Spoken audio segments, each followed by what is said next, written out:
Patricia Gibson.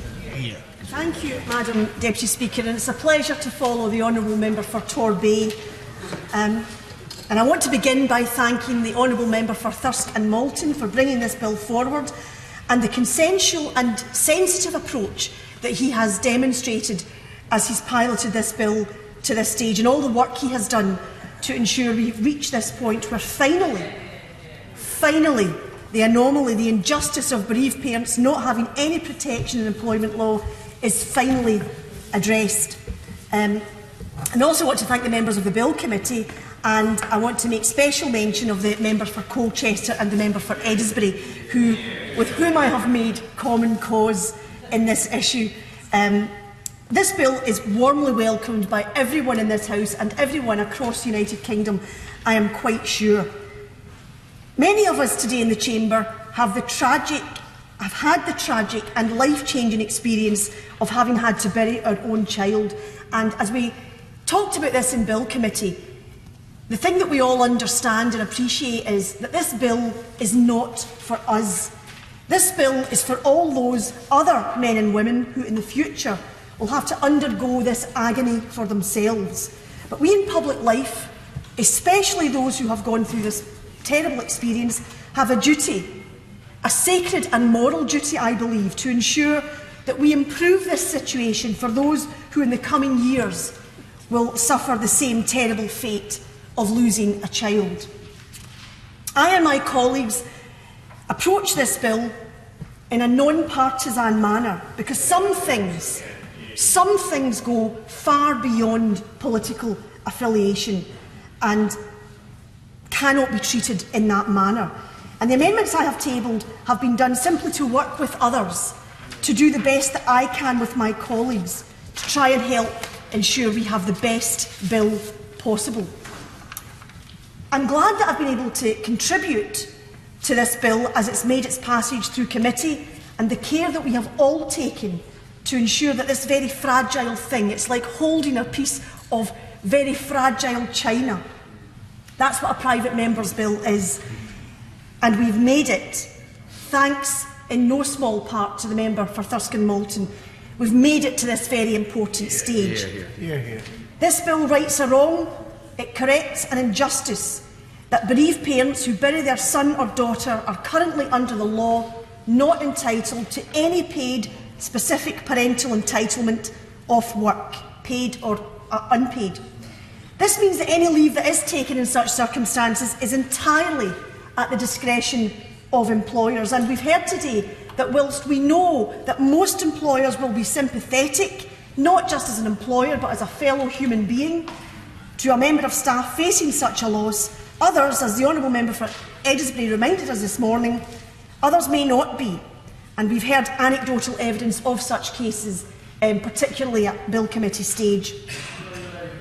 I will indeed. So, giving way, can I put on record my thanks for her work on this and the tremendous committee stage? And she talked earlier about the fact we worked together to improve this bill. Her amendment for stillbirth, together with my honourable friend from Colchester, we delighted to be able to. The government was willing to accept that amendment, so that was a clear sign of how cross-party working can improve this legislation as it goes through the House, and that particular amendment will always be attributed, I believe, to my honourable friend from Colchester and the honourable lady for North Ayrshire and Arran. I thank the Honourable Member for Thirsk and Malton for his kind words, and I think that what we have shown across this House as this bill has made its way through is the best of what the House of Commons can be, and it's unfortunate that we can't work in a more consensual manner on many more issues, but on an issue like this, when it's about human beings and compassion and feeling for our fellow man, I think this House has come out today with this bill looking much better than it often does. So I thank the Honourable Member for Thirsk and Malton. To have to face the death of your son or daughter with no entitlement to paid leave under the law is a terrible injustice that generations of people before us have suffered, and I'm proud to say that today we will correct that. This bill sets out a minimum leave period of 2 weeks, not very long, but given that currently there's no entitlement at all, it offers a start and it gives legal recognition that the response to such a life-changing event can no longer, should no longer, be a matter of discretion for employers. And this is one of those days, Madam Deputy Speaker, when whatever criticisms people make of the House of Commons, unjustified or justified, today we can feel that we are making a real and practical difference to people's lives as they face the worst circumstances imaginable, the death of their child. With regards to Amendments 22 and 23, we know the trauma that accompanies such an event. The first reaction is shock and disbelief, especially in the case of a sudden death. A parent may initially refuse to accept the loss and try to continue as normal, blocking out the experience, which is a common feature of suffering trauma. For some, going on as far as possible as though the death is not real will be a reaction which helps some parents cope. Keeping busy is a coping strategy which many use, and one which to a great extent my own husband used when our baby was stillborn at full term. People cope with the devastation of losing a child in a whole variety of ways, as the Honourable Member for Torbay pointed out. There is no right or wrong way to do this, and that's why I believe that these amendments are important, because they signal to bereaved parents that we are saying in this House today, if these amendments were passed, that would signal to parents that we are saying we recognise the trauma of your loss, we recognise its life-changing nature, but it's important that you take your leave between these particular weeks from this date to that date as set out in the bill. And I don't think that's what this bill wishes to do. I don't really think that's the message we want to send out, and that's why I think flexibility is so important. I will indeed. I'm very grateful, and it was a pleasure to serve with her on the Bill Committee. Does she agree that, and she's absolutely right to highlight the importance of flexibility in respect of each person as an individual, each family copes in different ways, but there are also, in some tragic cases, practical reasons why greater flexibility is needed. For example, if there is an inquest or an inquiry into a death, that may come significantly later, and that may be a period where leave is needed because of the trauma of that event. Good point. The Honourable Gentleman makes an excellent point, and it's a point I was just about to move on to, but I agree wholeheartedly with the insightful remarks that he's just made. So it is simply not appropriate or desirable to set an early time frame as to when bereavement leave should be taken. Some parents may only feel the need of leave when they've had time, and this can sometimes be months later, when they've had time to deal with the enormity of the loss, when the reality of the loss has finally sank in. Much of the discussion I have seen around this bill seems to be predicated upon the loss of a child after illness. And yes, it's true.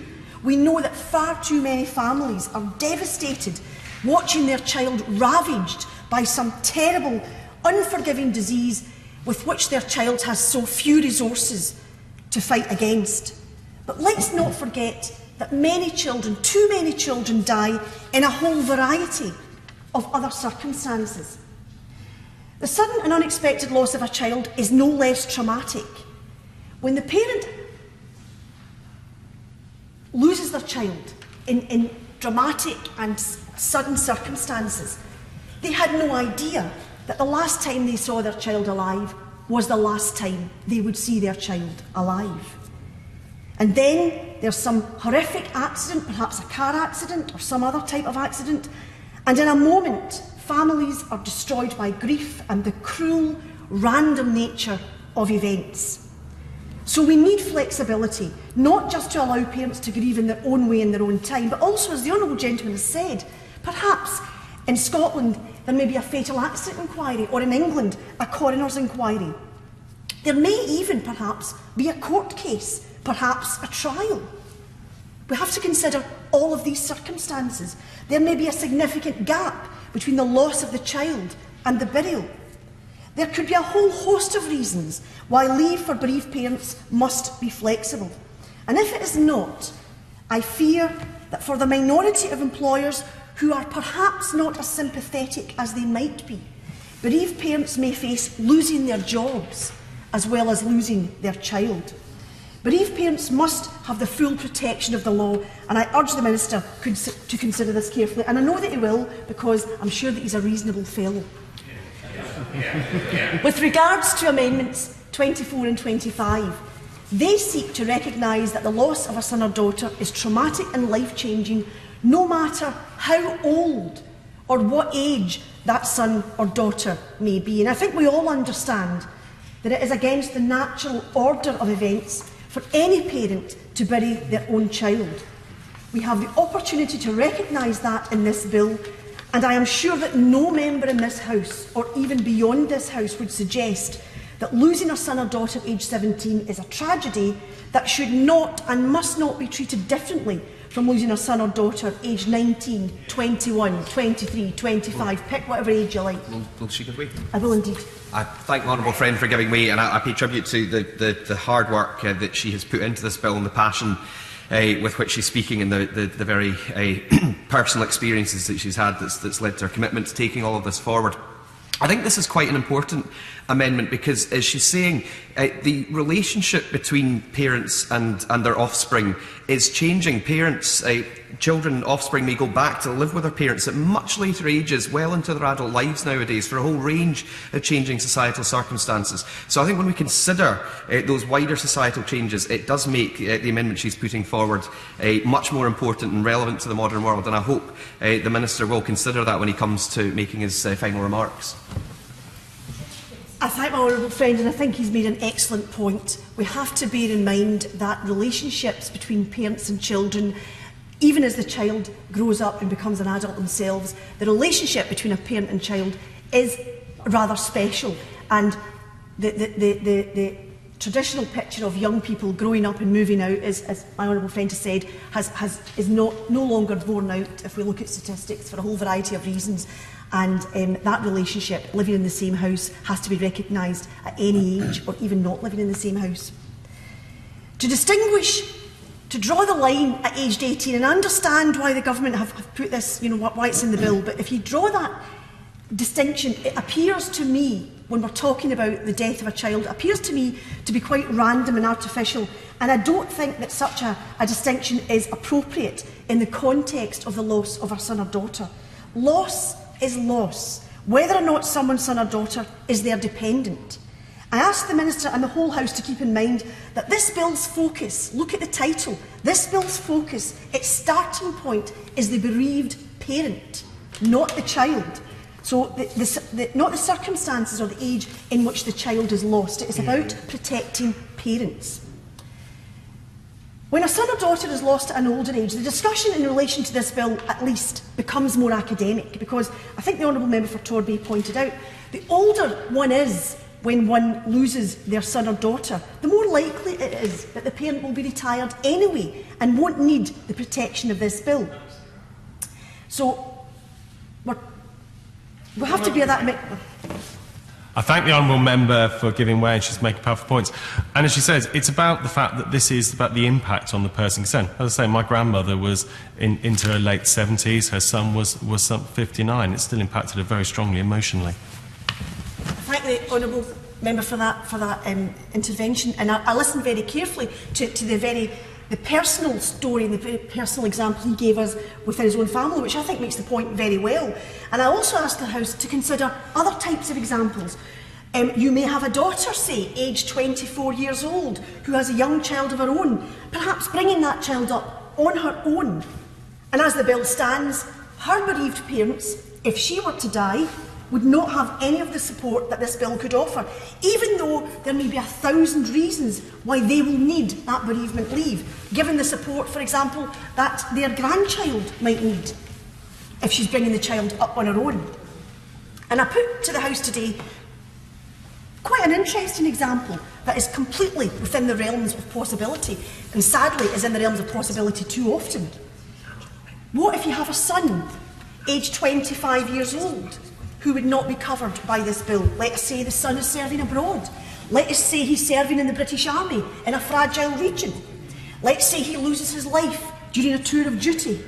Do his parents not deserve the protection that this bill offers because he happens to be 25 and not a dependent?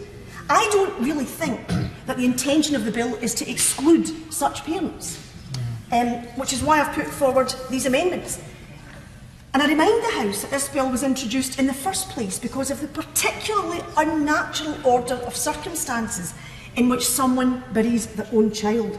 I don't presume to judge whether one kind of grief is worse than another kind of grief, but we can all agree that it goes against nature for someone to bury their own child. It doesn't necessarily go against nature, sadly, to have to bury your husband or your wife. That, sadly, is in the normal scheme of things that we ultimately all have to face. But nobody expects to bury their own child. A child is a parent's investment, their stake in the future. I really hope this House will reflect on this matter and consider these amendments a worthy addition to the bill. The benefits, both social and emotional, will surely outweigh any financial costs, which I really don't think will be significant in terms of overall Treasury spend. In committee, it was pointed out by the Minister that such a change in the bill would increase the cost to the taxpayer 5 or 6-fold, the cost going from around £2 million to about £12 million. And I accept, as the Honourable Member for Thurston Malton pointed out, I accept the fact that the taxpayer is picking up the tab for the statutory pay, that there is a cost to employers as well, because they will have to cover the time off for the person involved. And I think the cost of that in committee was quoted as being 1.4 million or 1.5 million, going up to possibly 15 million. And it seems that those costs, sadly, would be enough to stop the bill in its tracks, which I find deeply disappointing. And it's all the more disappointing, Madam Deputy Speaker, because the loss of a son or daughter can very often lead, too often lead, to the complete breakdown of a marriage. We know that around 50% of marriages end in divorce in the normal scheme of events, but some studies show that the death of a child means the bereaved parents are 8 times more likely again to divorce than other couples. We know that there is a social cost as well as a cost to the state for divorce. We also know that bereaved parents are more likely to develop depression and other mental health issues. Some turn to drink or other forms of self-medication. Some drop out of the workplace altogether and become economically inactive. And I only say this to the Minister because, apart from the wider scope which I would urge this bill to show to bereaved parents who might otherwise be excluded from it, I say this to the Minister also from a purely financial perspective. It actually makes sense to offer as much financial and employment support as we can during the early critical days following the bereavement. I will indeed. I'm very grateful for the Honourable Lady giving way. I remember speaking at an event looking at child loss, and one of the solicitors that acted in many cases where there had been negligence involved said to me that it was exceptionally rare for the parent to go back to the workplace because of the trauma. Actually, if there had been that support or that ability to take some time out and to have an ability to deal with the grief, it's likely, as the Honourable Lady is saying, that there is much more likelihood that support can be put in place, as we know from the action on the National Bereavement Care Pathway that's going through, that's in pilot stage at the moment. I think these two things combined are likely to give parents a level of support that simply hasn't been there previously. Thank you, Honourable Lady, for her comments, and I couldn't agree more. I think that initial input at the early stages, the level of support that can be offered under the law in the workplace, I think it is so important if we're going to help people recover in any form from the trauma, rather than having them parked out of the workplace, economically inactive, floundering alone in their grief with no support, which up to this point has been the case. And we lose too many marriages, and we lose too many potentially contributors to the workforce and society because they don't get the sufficient support they need. So I think that her point is very well made. So I want to say to the Minister in the House today that the amendments I've put forward I think are extremely important. I will not be pushing them to a vote. And the reason for that is because of the private member's bill is such a fragile thing that nobody wants to do anything that will take the entire matter off the table. But I urge the Minister to give these matters very serious consideration and to give real reflection about including these in the scope of the bill. Thank you, Madam Deputy Speaker, and I will test your patience for a moment by repeating some of the earlier remarks I made in my thanks to the Honourable Member for Thurston Malton, the Honourable Members for Edisbury and the Honourable Member for Colchester, because today we have seen, over a period of a number of months, rare examples of cross-party constructive working, which, when it happens in this House, it doesn't happen very often, but when it happens in this House, Madam Deputy Speaker, it can be quite a beautiful thing. So we should treasure it when it does. This bill is not perfect, but its passing today is hugely welcome and enormously significant. And in passing this bill today, Parliament will do something good, which will help parents in their darkest hours. Parliament has recognised today that a parent burying their child is such a life-changing, such a traumatic event that it should be recognised in law as that, and how it is dealt with in the workplace cannot any longer be left entirely at the discretion of employers, however well-meaning many employers may be. As the Minister said, if something is important and it matters, then it is right that the law should recognise that that is the case. The consensus across this House today is a testament to how important the provisions of this bill is, and we can easily imagine that it commands the same consensus right across the United Kingdom. It's no secret I would have liked more flexibility on when leave can be taken. And I would have liked the age restriction removed, but we have made a start.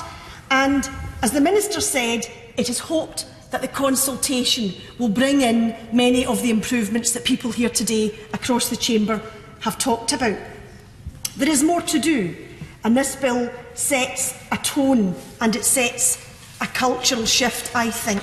And I want to also extend my thanks to the member for Mid Dorset and North Poole for sharing his own very personal story with us. And I was particularly impressed by his eminently sensible suggestion that the comments and speeches and remarks that have been made today definitely should form part of the consultation, which we all hope will make further improvements to this bill. This bill, of course, as we've heard, only sets out minimum provisions, and we know that there is more work to do. And I want to again pay tribute to the work that's been done so far, which will make such a difference to the lives of parents who find themselves bereaved. We've made a start. I believe we can, and I believe we will go further in the future. And I very much support this bill. Will Quince. Thank you, Madam Deputy Speaker. This is indeed